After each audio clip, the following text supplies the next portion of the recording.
They arrived his house and met DK washing his wife's underwear. Nduka and Olisa were so livid and asked their brother what he was doing, washing his wife's underwear, when his wife was sitting next to him doing nothing. DK smiled at his brothers and said that he had no problem washing his wife's underwear and that his brothers should leave him to manage his home the way that he deems fit.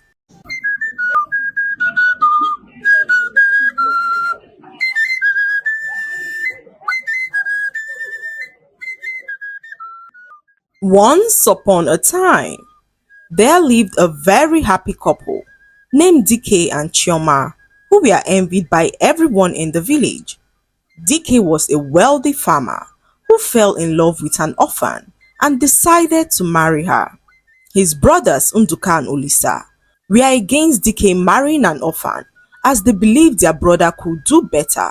In fact, they brought several women for DK to choose from, but DK was hell-bent on marrying the poor orphan Chioma, and this angered his brothers, who found it hard to accept Chioma into their family. As the days went by, DK showered his wife with so much love and attention. He would help her with chores around the house and even prepare her favorite meal every morning before he left to his farm. His brothers Nduka and Olisa found it strange as they could not understand why DK was helping his wife with chores around the house. They found it condescending for a man as they believed that it was the responsibility of a woman to cater to the house and believed their brother was belittling himself by doing chores and cooking for his wife. One day, Nduka and Olisa decided to pay DK a visit. They arrived his house and met DK washing his wife's underwear. Nduka and Olisa were so livid and asked their brother what he was doing, washing his wife's underwear, when his wife was sitting next to him doing nothing. DK smiled at his brothers and said that he had no problem washing his wife's underwear and that his brothers should leave him to manage his home the way that he deems fit. Nduka and Olisa unanimously screamed a loud abomination as they asked DK if he was now a submissive husband. They asked him if he was the one who got married to his wife Chioma or if Chioma was the one that got married to him. They told DK that if he continues to treat his wife like this, he would lose all form of respect from his wife. They reminded him that he was the head of the home and should act as such, and DK laughed and told his brothers that he was in control of his home and that Nduka and Olisa should quit bothering about him. This angered his brothers, who returned home and couldn't stop talking about what they experienced at DK's home. Their mother, Norma, walked up to them and warned them to take their eyes off their brother's marriage. She knew how much they despised DK's wife Chioma and warned them not to allow their hatred for Chioma to cause any form of problem with their brother. She advised her sons to live in peace with Chioma and respect her as their brother's wife, but Nduka and Olisa refused to listen as their hatred for Chioma grew stronger with each passing day. After several months, Chioma got pregnant and gave birth to a beautiful baby girl. Her husband DK was over the moon as he could not believe that he was now a father. He rushed excitedly to inform his family of the good news, and his mother Norma danced around her hut in excitement. However, DK's brothers did not seem too excited about the news. They asked their brother DK why he was celebrating the birth of a female child when he should be pushing her to have a male child that will continue his lineage. They told DK that his wife Chioma gave birth to a girl because of the way he pampered her and never allowed her to do any work in their home, and that Chioma would have given birth to a son if the reverse was the case. DK, on hearing this, said no words to his brothers as he left their hut in anger. He returned to his wife and could not stop staring at his beautiful daughter who laid in his arms calmly. DK was so happy to be a father and took good care of his wife and daughter, providing their every need. One early morning, DK took his tools and headed straight for his farm. He spent several hours in the farm and returned home later that evening to meet his brothers, who accused his wife Chioma of having an affair with a strange man they met in his home. His brothers told him that they arrived his home that evening and met the strange man in bed with his wife, and DK, unable to believe what he was hearing, confronted his wife, who denied ever engaging in such an evil act. Heartbroken and devastated, DK left his home and did not return. Chioma was so worried and decided to go look for her husband. She searched the entire village but couldn't find DK. Chioma then decided to return back home, hoping that DK might have returned. When she arrived home, DK had still not returned. Chioma sat in front of her hut, weeping, when a young boy approached her to reveal that her husband DK had drowned in the village river. Terrified at the news, Chioma ran as fast as she could to the village river and saw her husband's clothes and shoes laying by the river bank. The villagers searched the river for DK's body but could not find it. They kept searching for hours, but DK's body was still not found.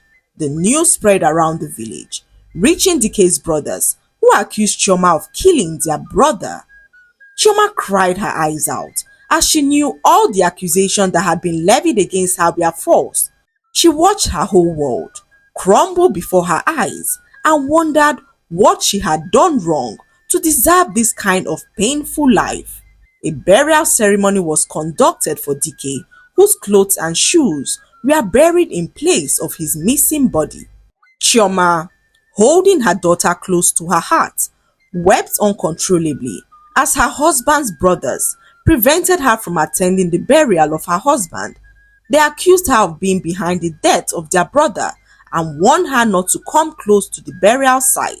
Their mother, on seeing how badly they were treating Chioma, warned them to leave Chioma alone. She reminded them that no true evidence was found against Chioma and that Chioma was still a part of their family. Despite their mother's warnings, Nduka and Olisa continued to treat Chioma harshly. They called her so many condescending names and never stopped reminding her that she had no son for their brother and had no right living in his home. Nduka even went further to throw Chioma and her daughter out of her husband's hut, forcing her to live in an abandoned hut next to her husband's hut. Chioma became a shadow of herself as her husband's brothers made her life a living hell. Her mother-in-law Norma was her only source of joy, as Norma did everything possible to keep Chioma and her daughter safe.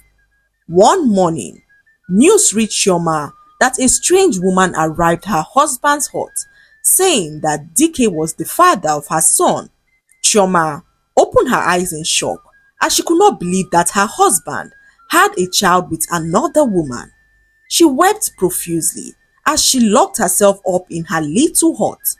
Nduka and Olisa jumped up in excitement as they could not believe that their brother had a son. They welcomed the strange woman's son into their home and began to treat him better than Chioma's daughter. The strange woman, whose name was Amuche, now lived in DK's hut with her son, and this broke the heart of Chioma, who watched another woman take over her husband's home. Amuche was a very arrogant and rude woman who disrespected Chioma at every given opportunity. She flaunted her son as the rightful heir to DK's wealth and mocked Chioma for only having a daughter. Despite this, Chioma held on to her dignity and continued to care for her daughter, finding solace in her mother-in-law's support. Chioma's mother-in-law loved her and cared for her, despite her son's hatred for Chioma. She comforted her and assured her that everything would be fine, and Chioma was so grateful to have a very caring and considerate mother-in-law on her side. One day, Chioma fell terribly ill and was unable to care for herself or her daughter. Her condition worsened quickly, and Norma took it upon herself to nurse Chioma back to health, despite the objections from her sons Nduka and Olisa. However, Chioma's condition became worse as the days went by. Norma, on seeing this, consulted the village healer, who revealed that her sickness was not of natural causes but was a plot by someone to end her life. Norma was so terrified of the news and wondered if her sons had a hand in what was happening. They all woke up one morning and realized that Chioma had run away with her daughter, and everyone wondered where she could have gone. Weeks passed and Chioma had still not returned. Olisa and Unduka, although happy that she was gone, faked concern as they searched the entire village for her but couldn't find her. One morning, Unduka and Olisa were awoken by a loud bang on their door. They opened the door and found their brother DK standing in front of their hut. DK, is that really you? They asked in one voice as they looked at him in shock. DK revealed to them that he never drowned in the river but staged his death to see his brother's true colors and to expose their greed and deceitfulness. He had watched from afar how his brothers treated Chioma, his wife, and was disgusted by their actions. He revealed to them that he knew how they planned with the young man to accuse his wife Chioma of infidelity. DK looked into the eyes of his brothers as he voiced out his disappointment. He told them that their evil heart towards his wife made them accept a complete stranger who lied to them that she had given birth to a son for him. He told them that Amuche was a fraud who preyed on their stupidity because she knew how much they valued male children over female children. Their hatred for Chioma made them treat the child of a complete stranger better than their own blood, as they even went further to obtain a charm to kill his wife Chioma. When his brothers heard this, they began to plead for mercy. They promised to change their ways, but DK could not allow their sins go unpunished. He consulted the village elders, who convened a meeting to decide the fate of his brothers, as well as the woman who claimed to have a son for him. Given the severity of their actions, the elders banished them out of the village for 5 years as a way of punishing them for their deceit and evil actions towards DK and his wife Chioma, who was hiding for her life. DK's mother Norma, on seeing the evil plot against Chioma, decided to hide her away from everyone, knowing that her life was at risk. She could not risk anything evil happening to her son's wife and did everything possible to protect her. Chioma, in that moment, emerged from her hiding place and reunited with her husband DK, who apologized to her for all that he put her through. DK acknowledged that his test was foolish and vowed to make it up to Chioma, who, although disappointed, was overjoyed to know that her husband was still alive. She forgave him and they both lived happily as DK continued to treat his wife as a queen, doing all the chores and showering her with so much love. The lesson to be learned from this story is that we should learn to value any child that God has blessed us with. We should not try to play God in people's lives, but leave people to do what works for them.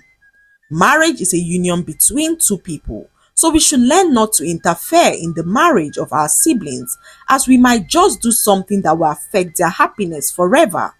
Treat everyone with kindness and be considerate towards others. I hope you enjoyed the story. Like, subscribe and leave a comment. It helps us grow our channel. I'll see you in our next story. Bye.